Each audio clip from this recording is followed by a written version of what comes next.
തിരുവനന്തപുരം നന്ദിയോട് ഗ്രാമപഞ്ചായത്തിൽ 16 വർഷമായിട്ടും പൂർത്തിയാകാത്ത ഒരു പദ്ധതിയുണ്ട്. നന്ദിയോട് ആനാട് ശുദ്ധജല വിതരണ പദ്ധതി.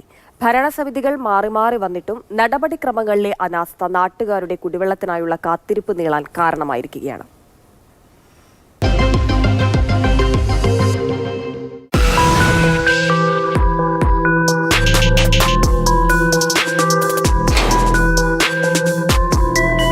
ഒരു പഞ്ചായത്തിലെ 60 കോടി കാട് പിടിക്കുന്ന കാഴ്ചയാണ്. വീണ്ടും ഒരു തദ്ദേശ തെരഞ്ഞെടുപ്പ് വരുമ്പോൾ കാട് പിടിച്ച ആ കാഴ്ച മാറി.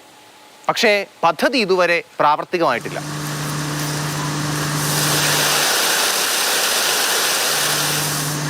കുടിനീരും കാത്ത് കഴിയുകയാണ് നാട്ടുകാർ.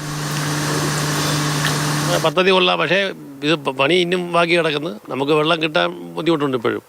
അതിൻ്റെ ഉദ്ഘാടനവും കാര്യങ്ങളും ഇനി ടാങ്കും ഒരു ടാങ്ക് കൂടെ വയ്ക്കാറുണ്ട്. അവിടെ വെച്ച് കഴിഞ്ഞാൽ നമുക്കറിയാം ഈ ഏരിയയിലുള്ള ജനങ്ങൾക്ക് ഒരു നല്ല കാര്യമായിരിക്കും. വേനലായ ഇവിടെ വെള്ളം കിട്ടില്ല. ഈ കള്ളിപ്പാറ എന്ന് പറയുന്ന സ്ഥലം ഇങ്ങോട്ടുള്ള പല ആലങ്കുഴി ഈ മേഖലകളിലൊന്നും വെള്ളം കിട്ടില്ല.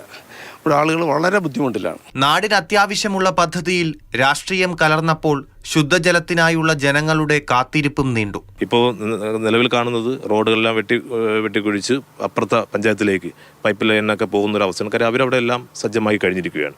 അപ്പോൾ ഇവിടുത്തെ ട്രീറ്റ്മെൻറ്റ് ചെയ്യുന്ന വെള്ളം മിക്കവാറും തൊട്ടടുത്ത പഞ്ചായത്തിലേക്ക് ഉപകാരപ്രദമാകുന്ന രീതിയിലേക്ക് അവിടെ പഞ്ചായത്ത് വർക്കെല്ലാം സ്റ്റാർട്ട് ചെയ്ത് കഴിഞ്ഞിരിക്കുന്നു.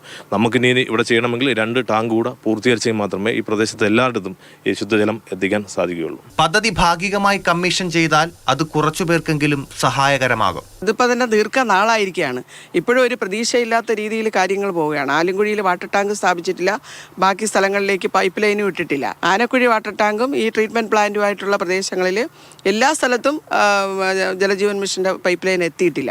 അപ്പോൾ അതും ഉണ്ട്. കുറേ ഭാഗികമായിട്ട് നടന്നിട്ടുള്ളൂ എങ്കിലും ഇന്ന് ജനങ്ങളുടെ ആവശ്യം ഉള്ള സ്ഥലത്ത് ഇട്ട സ്ഥലത്തെങ്കിലും അടിയന്തരമായി വെള്ളം കൊടുക്കണമെന്നുള്ളതാണ് ഗ്രാമപഞ്ചായത്തിൻ്റെ ആവശ്യം. 2 പഞ്ചായത്തുകളിലെ ആയിരക്കണക്കിന് കുടുംബങ്ങൾക്ക് കുടിവെള്ളം എത്തിക്കാനുള്ള പദ്ധതിയാണ്. കുടിവെള്ളത്തിനായുള്ള നേതാക്കളുടെ വാഗ്ദാനങ്ങളൊക്കെ വെള്ളത്തിൽ വരച്ച വര പോലായി. അന്ന് വരച്ച വര കുറച്ചൊക്കെ തെളിഞ്ഞു വരുന്നുണ്ട്. 1-2 വർഷമല്ല കഴിഞ്ഞു പോയത്. 1-2 കോടിയല്ല ഇവിടെ മുടക്കിയത്.